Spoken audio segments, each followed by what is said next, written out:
searching for survivors after multiple airstrikes carried out by the Pakistani military. Afghanistan says women and children are among the dead in Nangarhar and Paktika provinces. Pakistan says it's targeting camps and hideouts of armed groups it blames for a recent wave of attacks. Among them, the Taliban Pakistan and ISIL affiliates. The strikes follow a suicide bombing at a Shia mosque in Islamabad that killed dozens of people during Friday prayers. Other attacks in northwest Pakistan killed security personnel and civilians. But in Afghanistan, authorities paint another picture. Defense officials say a religious school and homes were hit. Civilians were killed. In one house, there were 23 family members. 5 injured people were taken. Witnesses say the bombardment began at around midnight in multiple districts. Civilians, including women, children and elderly people, were killed with great cruelty during this month of Ramadan. This was a crime. Last night, it felt as if Judgment Day had passed over us. The escalation comes amid already fragile relations between the neighbours. A ceasefire was brokered after border confrontations last year, but diplomatic talks have failed to produce a lasting agreement. Pakistan has repeatedly urged authorities in Kabul to act against groups that it says use Afghan territory to plan and launch attacks. Kabul denies harbouring any fighters. The risk now is this latest bout of violence could further destabilise a region already gripped by mistrust. Asad Beg, Al Jazeera. Well, Al Jazeera's Nasser Shadid is in Bashud in Afghanistan, which is one of the areas hit in the attacks. Now we are in Bahsood area. This is in Nangarhar, east of Afghanistan. Today early morning, Pakistan Air Force strike.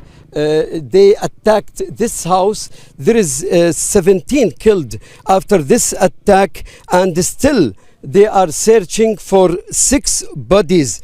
Till now, they did not find them, as what we know. And also, now they said, the government of Afghanistan, they said also, a Pakistani army, they attacked also a place called Burmal, which is a center of religious center, and there is also some casualties. Now, the Afghan Ministry of Defence condemned the airstrike. They said that they carried out by the Pakistani army on civilians area in Nangarhar and Paktika also province.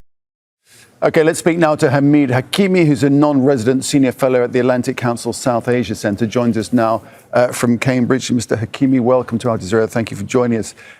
So Pakistan is saying that they carried out intelligence-based selective operations on specific groups inside Afghanistan, members of the Pakistan Taliban and ISIL. Do we know for sure these armed groups are hiding out and planning these attacks from inside Afghanistan? Good morning. This is a legacy issue for the Taliban in Afghanistan, the Taliban government, because when they were fighting the United States presence in Afghanistan previously and the former Afghan government, with the tacit support and sometimes active support of the Pakistani government at that time, they were based in areas which where the Pakistani Taliban, the so-called TTP, hail from. So there is a legacy, a history of relationship between the Afghan Taliban and the Pakistani Taliban. However, to the extent that we can say for sure that these attacks inside Pakistan are planned in the Afghan territory, I think that's contested. Contested because the attacks are so deep in Pakistani territory that it also begs the question on whether, any actor, insurgent actor, would be able to do such an attack without having some kind of logistical and planning mechanisms inside the territory of Pakistan. So it's at the moment it looks like a continuation of these tensions between the Afghan government under the Taliban and the Pakistani army in particular that has been going on for a while. Sure. So what you're saying is, whatever way you look at it, it's Pakistani citizens that is carrying out these attacks. So on that basis, then we have to say that it is a failure of Pakistan's domestic security. Well, that's one view. Obviously, there is definitely a domestic dynamic to the conflict in Pakistan. It is a after all, it's the Islamists, the so-called insurgents, however you name them. These are the non-state actors who are all Pakistani citizens. The TTP is a Pakistani element. They demand, and those demands are pertinent to the domestic politics of Pakistan. So from that perspective, it is a Pakistani domestic issue. But we can't say also that there is absolutely no relationship between the TTP, the Pakistani Taliban, and the Afghan Taliban. However, to the extent that that is operational in facilitating attacks inside Pakistan, that's the element that is contested, and there's no conclusive evidence, at least independently. We don't know, because the Taliban government in Afghanistan is internationally isolated, as you know. They don't have international relations. What diplomatic channels are open to them? Well, barely any, except the humanitarian channel, which obviously when these images get broadcast of reportedly women and children being killed, so that obviously will raise pressure on the humanitarian side, some messaging.